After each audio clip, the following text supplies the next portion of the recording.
still unsolved.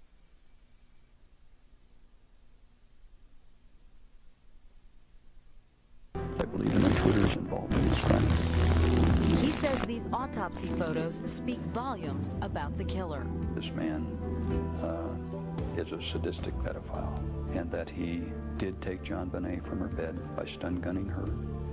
Is this a key to the case? Unless some other evidence is presented to me, the most likely explanation for those injuries is that they were caused by a stun gun. What about the ransom note? Why would an intruder sit down and write a lengthy ransom note with no clue as to when the family was coming home? And what about the Ramseys themselves? There's evidence of somebody else doing this, and it's credible evidence. So if the Ramseys didn't do it, will the real killer ever be caught? I really believe that there's enough evidence left behind by our killer that we can catch him. Tonight, the JonBenét murder, the intruder theory.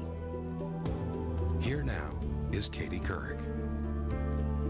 Good evening. You may have thought you've heard it all about the murder of JonBenét Ramsey, but tonight we'll be showing you evidence never televised before that may make you think twice about what you thought you knew. You'll hear from a well-respected detective who resigned from the case after 18 months because he says those in charge weren't listening to him.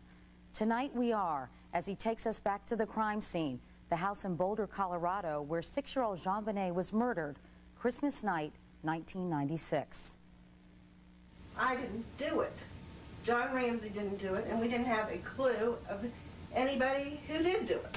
This is never-before-seen videotape of Patsy Ramsey on her third day of the police interrogation about the murder of her daughter, JonBenét. This child was the most precious thing in my life.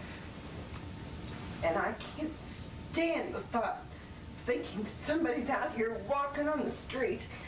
God knows they might do it again to some other child.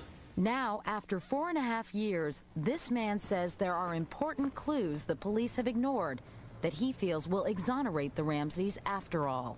Katie, the evidence shows very strongly that there's evidence of somebody else doing this, and it's credible evidence.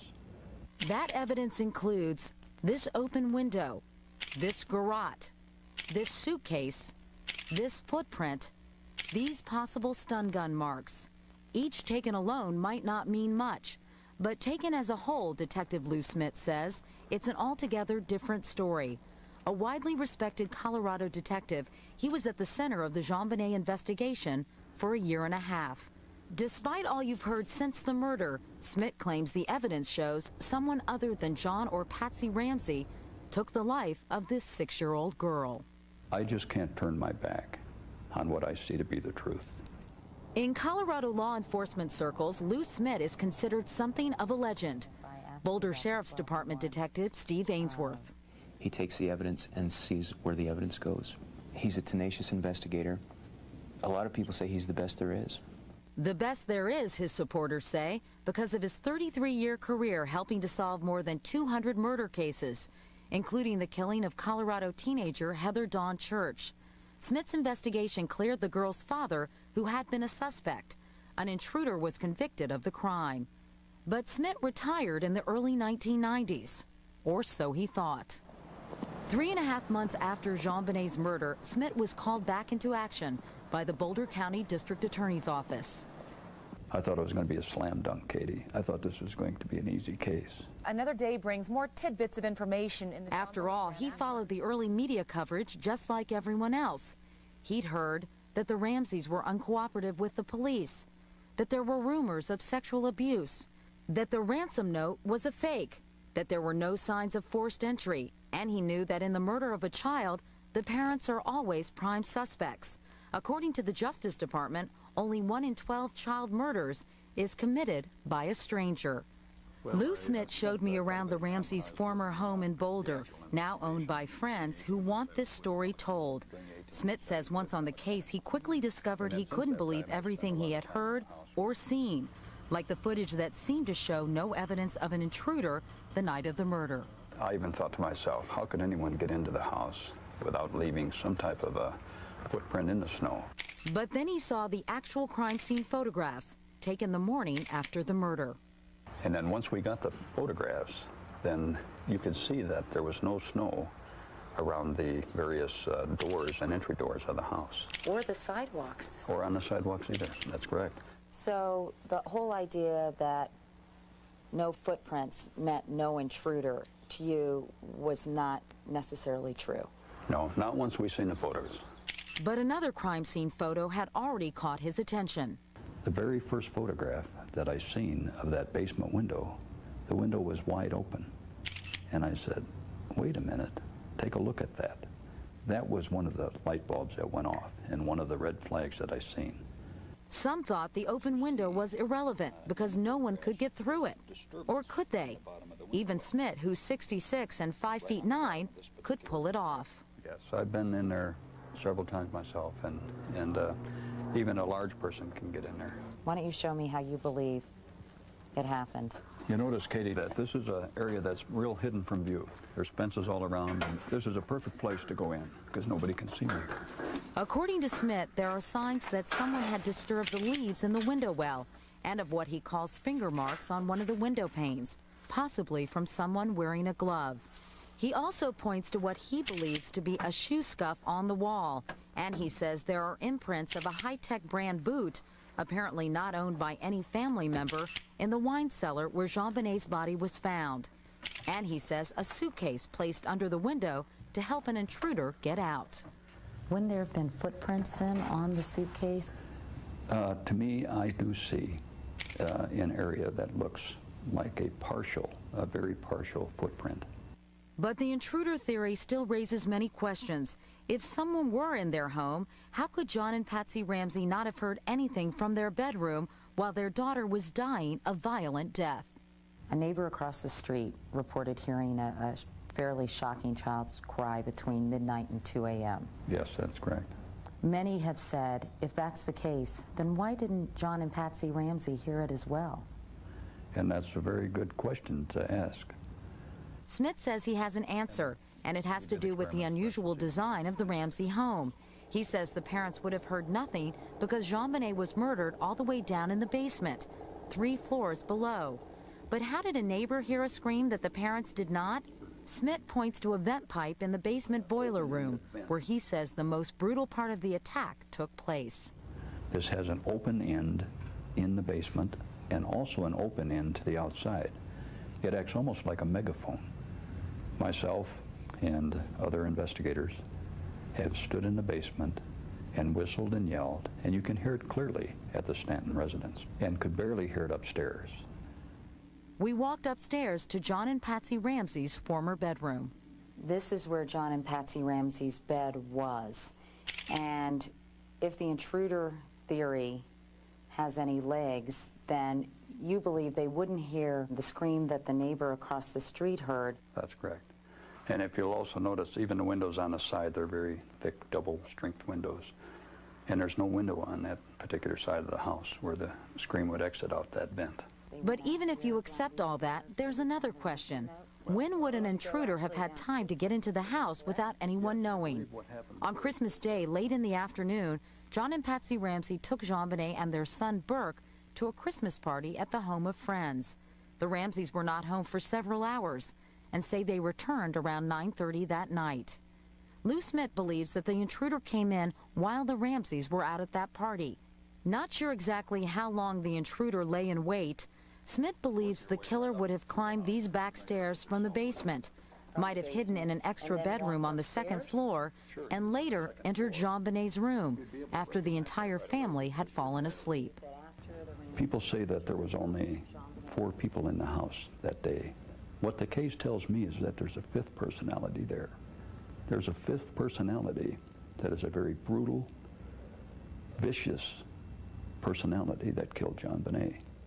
Smit says he was further convinced his intruder theory had merit because he could not find any motive for a Ramsey family member to kill JonBenét. There is no past behavior in the Ramseys' part after 4 years and everybody in the world looking at them that shows that the Ramseys had any motive to kill their daughter or that they would go off the deep end. But in your experience, don't good people sometimes do just terrible things? What about when people just, for whatever reason, snap? Yes, that does happen. And they are sort of model citizens, church-going, good people, solid individuals. Everybody loves them, great neighbors. Katie, you're absolutely right. But usually when you look into the background of those cases, there is a pathology there of some type. In a Ramsey's case, I can't find any pathology at all. But Steve Thomas, a former detective with the Boulder Police Department, had another theory about the way JonBenét was murdered and wrote a book about it. He alleges the little girl wet her bed that night, causing Patsy Ramsey to fly into a rage and kill her daughter. It's been said that because JonBenét wet her bed, Patsy Ramsey flew into a fit of rage. There has never been any record at all of Patsy ever losing her temper over JonBenét's bedwetting. None whatsoever. Well, how would anyone know, frankly? The family would know. The friends would probably know. JonBenét would probably tell somebody if there was some type of pathology there. The housekeepers would know. What's more, Smit says the crime scene evidence disputes the bedwetting allegation. The photographs show that there is no bedwetting. The photograph shows no staining of those sheets. Lab reports don't show any bedwetting or the sheets being urine stained. So if Patsy Ramsey didn't fly into a fit of rage and kill her daughter that night, how did this murder unfold? According to Lou Smit, the violence began with a weapon like this. The stun gun is a very important part of this puzzle, and it points very strongly at an intruder. When we return, Smith's stun gun theory and the kind of man he believes would have used it. JonBenét was a pedophile's dream come true. And her ambition? Continues. At home with her family on Christmas morning 1996, the last morning of her life, JonBenét Ramsey looked like any innocent, carefree 6-year-old.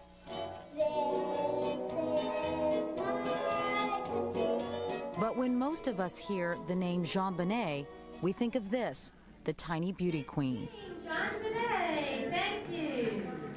In the weeks and months following this murder, many people saw videotape of JonBenét over and over again, and they thought, this is a little sick to dress this little girl up in high heels and makeup and have her prance around in clothes that frankly looked almost inappropriate. Is that a fair observation to make about this family, that that's a little sick or not? I don't think that is fair. Would you agree that that contributed to the perception that the Ramseys might have been involved? Absolutely. I'm not saying all the world, but the majority of the people perceive the Ramseys to be guilty, not because of evidence, but because of perception. But whatever people think, the fact that JonBenét was highly visible plays a critical role in Lou Smit's intruder theory. Smit says she may have become the object of a sexual predator's fantasy. She's a beautiful girl. She did special performances just before Christmas, not only in her school, but she was also in a very highly publicized event of the Christmas season. JonBenét had her own float, Little Miss Colorado. JonBenét was a pedophile's dream come true. In fact, soon after the murder, Los Angeles Sheriff's Department child abuse expert Lieutenant Tom Circle told NBC News that public exposure like this raises the risk of a child being targeted.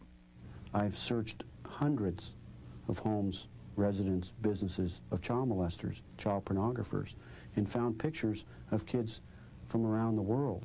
And when you see some ads or you see photographs of minor children where they're posed in a sexy way, is fuel for a child molester. This is home video taken in a Boulder shopping mall a few days before Christmas, JonBenét's last public performance. Her parents were public too. John Ramsey's business success was reported in the local paper just days before Christmas. The Ramseys had hosted 3 Christmas parties that month involving hundreds of people. 2 of them were held in their home. The Ramseys were highly visible at the time of the murder. But if Lou Smit's theory of an intruder is true, who was this individual? This is a brutal, brutal murder. The type of killing and the brutality of the killing show me that this man is a sadistic pedophile.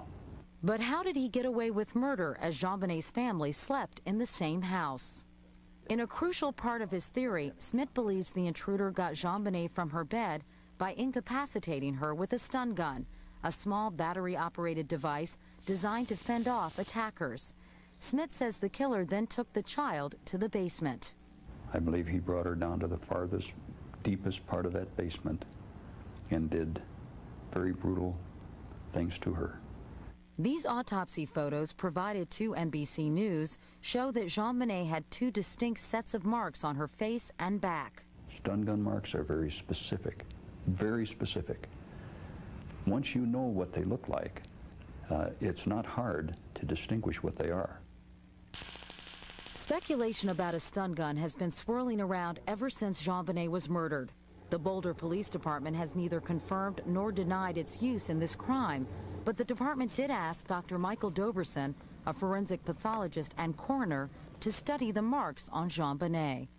Unless some other evidence is presented to me, the most likely explanation for those injuries is that they were caused by a stun gun. And Lou Smit uses these photos to further advance his theory.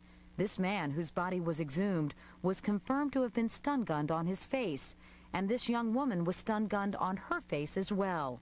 He says their marks are similar to the ones found on JonBenét. You have to explain the fresh marks on JonBenét, especially on her face. They weren't seen in any of the Christmas photos or any of the photographs taken that day of JonBenét. This is a very important clue left behind by the killer, Katie. You just can't throw a clue like that away. Smit says there aren't many other explanations and does not believe they were caused by buttons or snaps, as others have theorized. Not only do the marks on the back look like each other, but they're a certain distance apart, approximately 3.5 centimeters apart. The marks on the face are approximately 3.5 centimeters apart. What are the odds of having two sets of marks on a person just by randomly laying on an object, say as a button or anything of that nature, or a snap? There is no evidence the Ramseys ever owned a stun gun, but hundreds of thousands of Americans do. More than 600 police departments use them, and they're easily available at gun stores and on the internet. They don't need to be registered. And Lou Smit says he did extensive research on the weapons.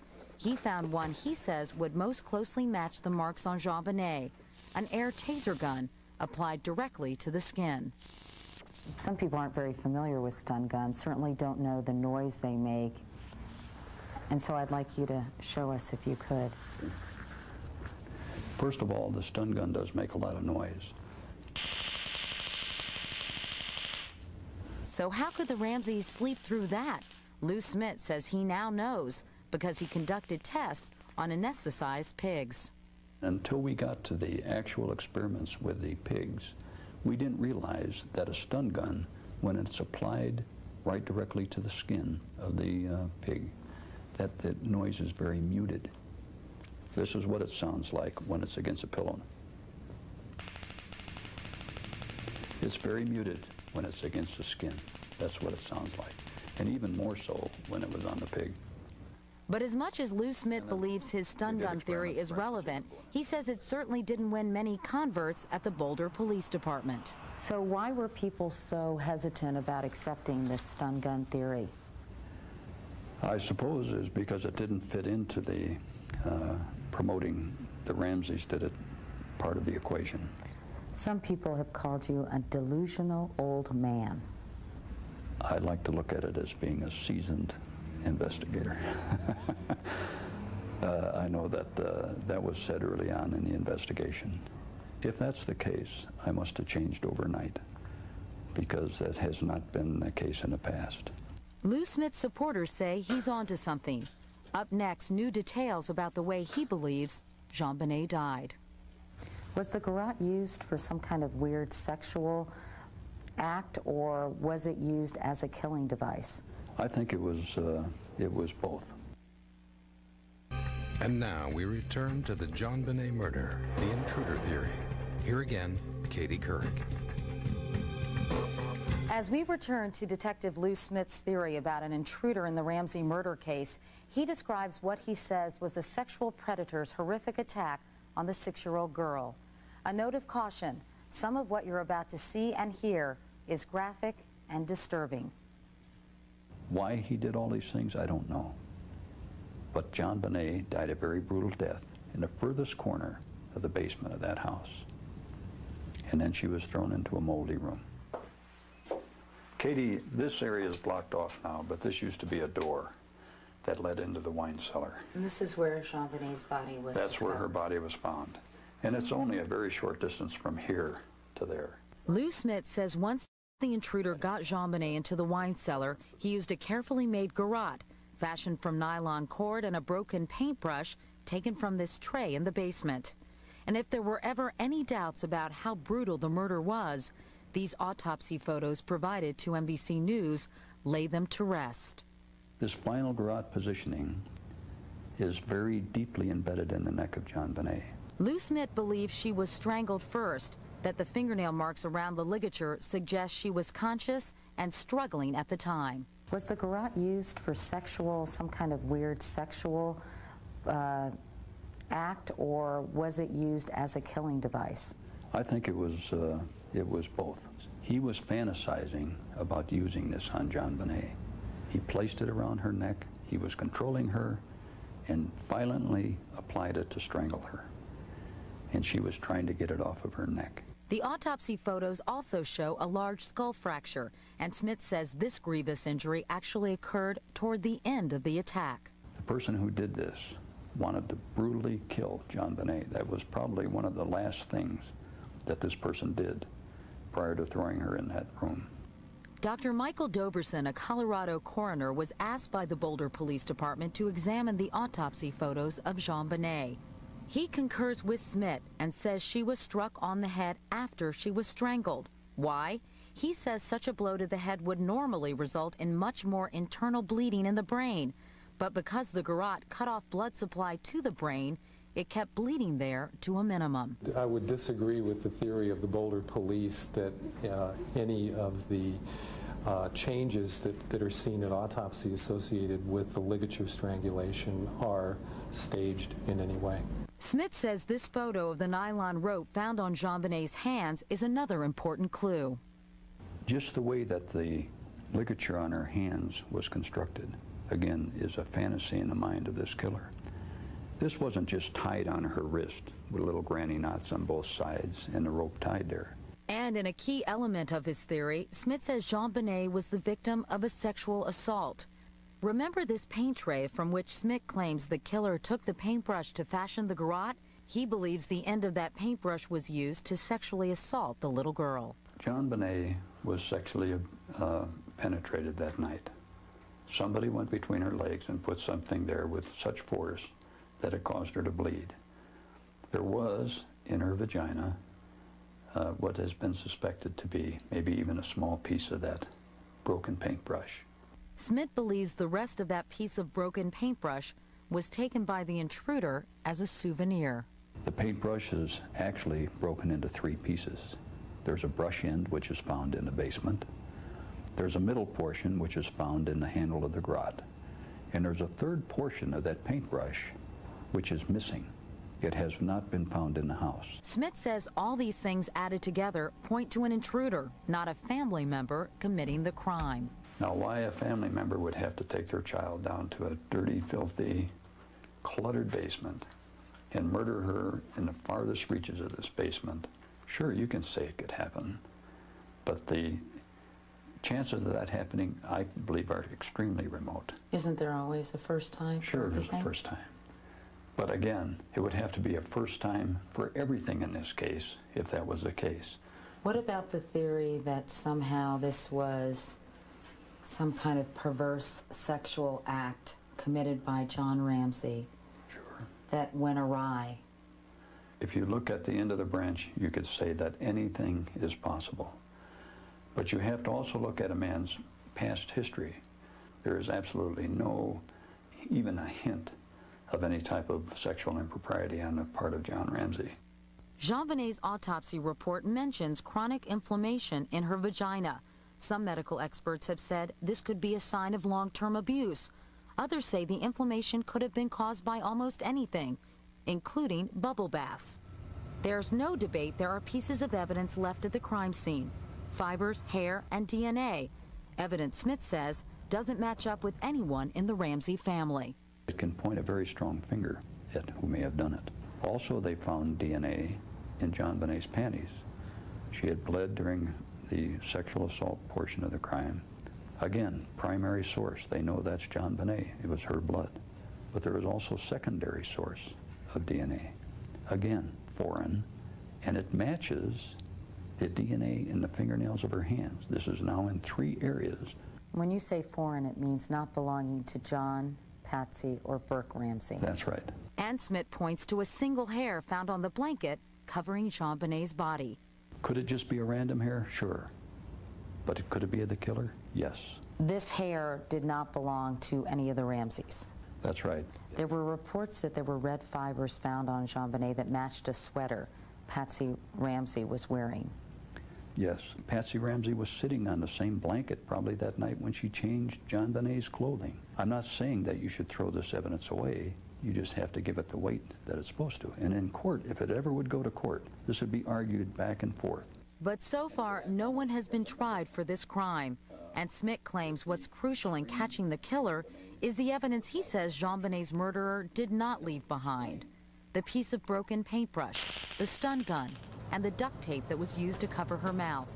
When we return, Lou Smit's take on perhaps the single most important piece of evidence used to implicate Patsy Ramsey in the murder of her daughter.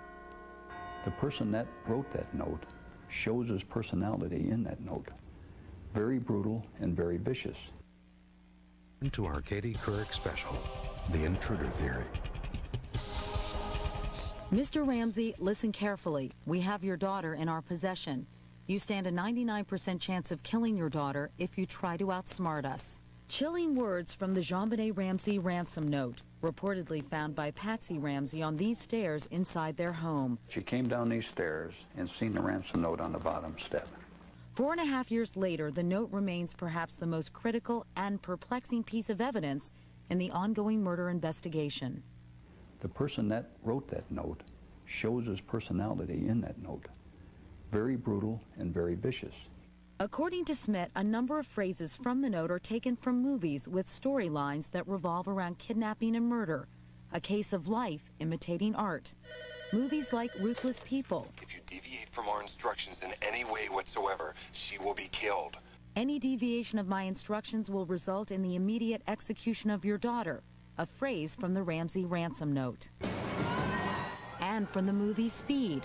Do not attempt to grow a brain. Compared to don't try to grow a brain in the Ramsey ransom note. And Smit points out the movie Ransom was playing in Boulder at the time. A film with eerie similarities to JonBenét's murder. A 6-year-old boy is kidnapped, his mouth covered with duct tape, his hands tied. Whoever wrote this note was thinking of those particular type of movies. It's like a PhD in ransom notes that was gained through watching movies. Smit acknowledges that while the author apparently practiced writing the note while inside the home, he also believes the writer had a definite idea of what he wanted to say. The note itself shows that this was a very controlled, planned, sophisticated ransom note. It's not like a note is written in panic after brutally murdering your child. Why would a parent have to write a 2.5-page ransom note? Why would they have to put in all of these references to ransom-type movies? Why? To cover up their own crime. Sure. If they're a sophisticated criminal, I can see them doing that, Katie. These people do not have any type of criminal record at all. Smit believes it was a sophisticated criminal who entered the home through this basement window while the Ramseys were at a Christmas party. Perhaps one of the most frequently asked questions, Lou, is why would an intruder sit down and write a lengthy ransom note with no clue as to when the family was coming home? I mean, wouldn't that be awfully risky? Well, if the intruder had plenty of time in the house to begin with, he would have all the time he needed to write a ransom note. There's a certain type of high-risk criminal that does that. It's part of the thrill? It's part of the thrill, you bet. And I think when we finally catch him, which I think we still have a very good chance to do, that we're going to find that he's been arrested for some type of sexual offense in his past. If an intruder wrote this ransom note, was this a kidnapping gone bad? What I found in the majority of the cases I've worked is there's a very simple rule. The case is as it seems to be. Don't make it complicated. If it's reported as a kidnapping and a murder, perhaps it is a kidnapping and a murder. Boulder Sheriff's Detective Steve Ainsworth, who worked the Ramsey investigation, has his theories. Many people say, how could an intruder hang around the house and write this long, elaborate ransom note? That's pretty risky stuff. Very risky. How do you answer that? Could be part of the thrill for him. The risk of getting caught. Why write the ransom note then? It could have been a pedophile who didn't want any money, but he wanted JonBenét. There's one section that some believe points a finger at John and Patsy Ramsey. You will withdraw $118,000 from your account. $100,000 will be in $100 bills, and the remaining $18,000 in $20 bills. $118,000 has been the source of a lot of attention because that was the amount of John Ramsey's Christmas bonus. Is that right? It was close to what the net amount was. So people think, where did that number come from? Yes. And why would they put in a figure that would point right back at themselves? We don't know why the killer put that in his note. Could the killer have been an employee or have had some association with Access Graphics, John Ramsey's company? Did John or Patsy Ramsey purposely try to implicate a disgruntled employee? Smit says both are possible, but that the relatively small amount of money demanded remains a mystery to him. According to investigators, handwriting analyses have ruled out John Ramsey as the writer of the note. Patsy Ramsey could not be completely ruled out, though. No, Patsy Ramsey cannot be completely ruled out. She does have certain characteristics which are close in nature to that on the note. But what some of the examiners have said, and the majority of them, is that there are many more differences. In other words, it's not a positive at all that Patsy Ramsey wrote that note. In fact, it's measured from 1 to 5, and she scored a 4.5, unlikely to have written the note. Yes. Which leaves a 0.5 possibility that she did. Absolutely. There's a 0.5 possibility. On a 1 to 5 scale, that would mean there's a 90% chance someone else wrote the ransom note. It starts off, Mr. Ramsey, which I think for a kidnapper is pretty polite. Do you find that at all unusual? I find this whole thing, okay? Smit says he believes that gives his intruder theory even more credence. The Boulder Police Department has always contended it has investigated all leads, yet Smit insists the police never really pursued the intruder theory. The Boulder Police Department has focused on the Ramseys. Some people call it tunnel vision. Perhaps that's the case. They have just stopped at the Ramseys, plain and simple. They've gone to the Ramseys and they've stopped. But Lou Smit has been accused of being too much on the Ramseys' side. One beef about you is that at one point you prayed with the Ramseys, that you're a religious individual, that they're religious, and that somehow that clouded your judgment. I know, I've read that also. It is part of my personality and the way I work a case. When I pull on the crime scene, the first thing I say is a prayer. When I end a case, that's the last thing I do. I started my day at the Ramsey home with a commitment to JonBenét and a small prayer. The way that it happened with my praying with the Ramseys was completely spontaneous. I did mention to John that I just said a small prayer for JonBenét, and he asked me if I'd say a prayer with him. And I said, sure, John, I'd be glad to do that. And there was probably two reasons for that. One, I would offer compassion to this family, and that's my style of doing things. But the second reason is that I wanted to build a bridge with the Ramseys so that they would come across and supply information to the police department and to the district attorney's office later. It's not the first time I've done that, Katie. We're just going to go get some more equipment. All right. Others say Smit is reliving a case from his past when a father was suspected of murdering his teenage daughter. He was eventually cleared after Smit investigated and found an intruder was responsible. Some have said that because of the Heather Dawn Church case, that you are sort of intruder obsessed and that you, in fact, are the myopic one. If the evidence is there, Katie, that's what I follow. In the Heather Dawn Church case, there was an intruder. At first, the parents were blamed for that crime, too.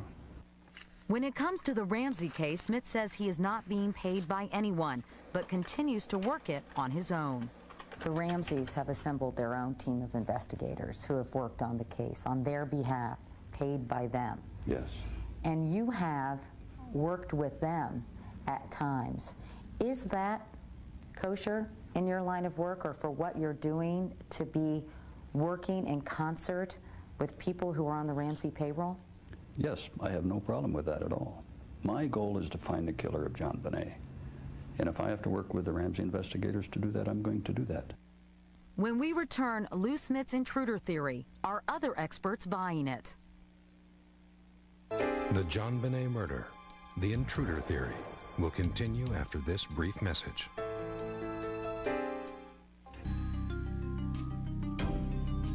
The intruder theory continues. Here again, Katie Couric.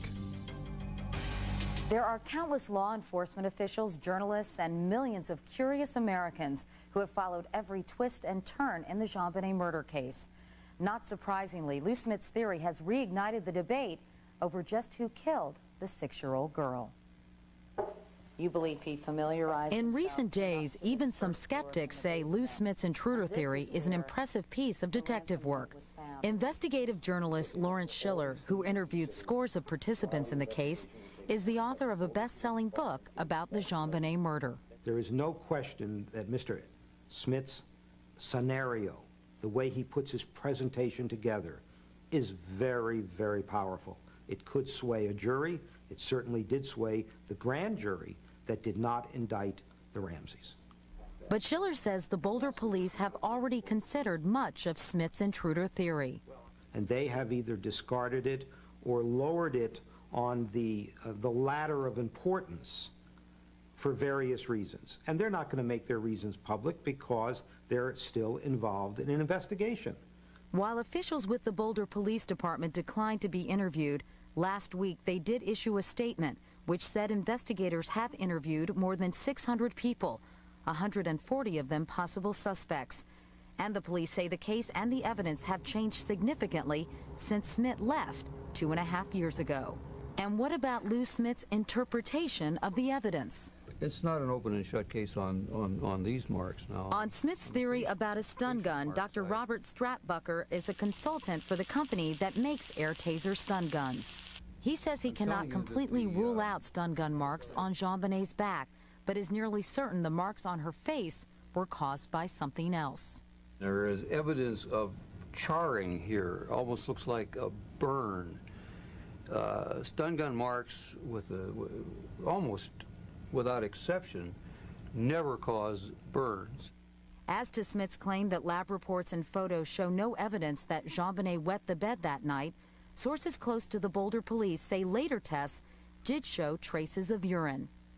And about Smit's theory on the timing of the severe injuries to JonBenét, at our request, the chief medical examiner of Riverside County, California, Dr. Joseph Cohen, reviewed the JonBenét autopsy report and photos. He says they are inconclusive. I do not agree with Mr. Smit's conclusion that there's a specific sequence to the blunt force head trauma and the ligature strangulation. It's my belief that that separation cannot be made based on the autopsy findings. And what about the evidence such as the footprints, the open window, the suitcase, even the DNA? Lawrence Schiller says the Boulder Police Department feels there's no way to tell if those pieces of evidence date from the night of the murder. They've looked at all the evidence, the open window, the suitcase, the scuff mark on the wall, the fibers on the blanket, the DNA in her fingernails and panties and on her hands, and they feel that you can't date that evidence. One of the few things that can be dated is the ransom note, Patsy Ramsey says she found it on the stairs the morning after the murder. It's considered perhaps the most critical piece of evidence. The fact that the offender felt compelled to write this note goes to staging and creating a false motive and trying to deflect the investigation. Former FBI profiler Greg McCrary says Smit's theory that a sexual predator would leave a ransom note makes no sense. He asks, was it a sex crime or a kidnapping for money? McCrary says only in staged situations do you see multiple motives, hoping one will stick. But another former FBI profiler, John Douglas, says Lou Smit's intruder theory is solid. Douglas was hired as a consultant by John Ramsey's attorneys in the early days of the case. From the start, he thought an intruder was responsible, especially because of the way JonBenét's body was discovered. If the crime scene was staged, why would you then have a family member like John Ramsey onstage the crime scene? If he killed his daughter and placed her in that wine cellar, or Patsy Ramsey, he wouldn't have been the one to find his daughter. He wouldn't have been the one now to onstage the crime scene by removing duct tape from the mouth and loosening ligatures around the wrist of his child, and then carrying the child, who's in full rigor, upstairs and placing the child down on the floor. He wouldn't have done that. He would have left it there like a prop so that others could find the child. Rocky Mountain News reporter Lisa Rickman, who's covered the case from the beginning, says Smit's theory is credible because he has no financial motivation and is beholden to no one. How do you explain mystery DNA in her panties that also matches the DNA under her fingernails that belongs to a male individual who is not a member of her own family? Police were suspicious of the Ramseys from the beginning, citing, among other things, their behavior after the crime, the ransom note, and their apparent lack of cooperation when it came to a formal police interview. I mean, if I'm a parent and I want to find out who murdered my child, God forbid, I would do everything in my power to help the police help solve the case. Yes, Katie, but you would also go by what your lawyers advised you. Do you think their lawyers did them a disservice in some ways by protecting them too much, at least in the court of public opinion? Yes, from the court of public opinion, that is a perception. But from the lawyer's perception is they were trying to keep their clients out of jail. What would you do if evidence surfaced that basically convicted John and Patsy Ramsey? I would applaud it because the case would be solved. Would you be surprised? I would be real surprised that there would be evidence. That's why, after all this time, I don't think there is evidence. There's nothing to indicate that. The hardest part is to get beyond the Ramseys with the law enforcement agencies and to pursue the killer. That's the hard part. Yes, I would like to find the intruder. And yes, I believe an intruder is involved in this crime. I know you have said you're not doing this to exonerate John and Patsy Ramsey, but you're doing it for one person. That's right. That's for JonBenét. And for the case, you have a responsibility to stand in her shoes.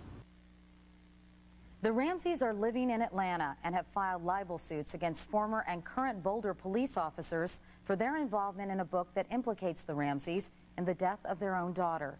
A number of law enforcement officials and Colorado Governor Bill Owens have criticized Lou Smit for going public, saying it's wrong to compromise an ongoing murder investigation. Smit says he hopes speaking out will prompt a new team of investigators to look at the case with fresh eyes. Meanwhile, the Boulder Police Department says the case is still open, as is the question, will we ever really know who killed JonBenét? I'm Katie Couric. For all of us here at NBC News, good night.